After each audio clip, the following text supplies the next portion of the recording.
Open the side cover. Plug in the SIM card and TF card.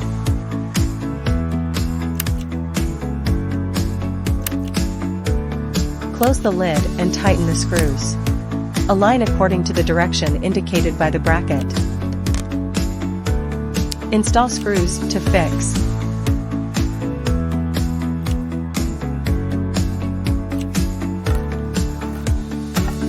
Apply 3M double-sided tape to the back of the bracket. Press the rubber surface to fix it. Confirm location paste. Press fixed. Adjust the angle. Connect the power cord. Pay attention to the direction of the connector buckle. Plug it in. Wait for the device to start.